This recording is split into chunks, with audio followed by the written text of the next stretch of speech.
Welcome back to Merrill Math. I'm Mr. Merrill, and today we are going to be bisecting a given angle. So for these problems, you'll be given a nice angle here, and we'll need a few things to do this. We'll need a compass, we'll need a straight edge, and we'll need a pencil. So let's get started here. We're going to take our compass, and we're going to open it up to a distance that looks pretty good. Kind of arbitrary, doesn't really matter. So we're going to come out from the vertex of the angle. So our stick point is in the vertex.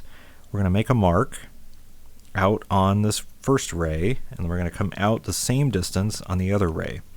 So I'm going to name these just so we can tell them apart. So this is A, so this point here, and this point down here we'll call B. So we have angle AOB now. So this distance here, you can leave it the same, you don't have to, so you can adjust this to whatever suits your angle. But we're going to go from A, and we're going to go into this empty void that's in the angle, and we're going to come out a distance that looks like it's more than halfway, and we're going to make an arc, a nice good sized arc. We're going to come to point B, keep your distance set the same, and we're going to make another arc. And that creates an intersection point, and this point is what we're going to connect to point O, our vertex.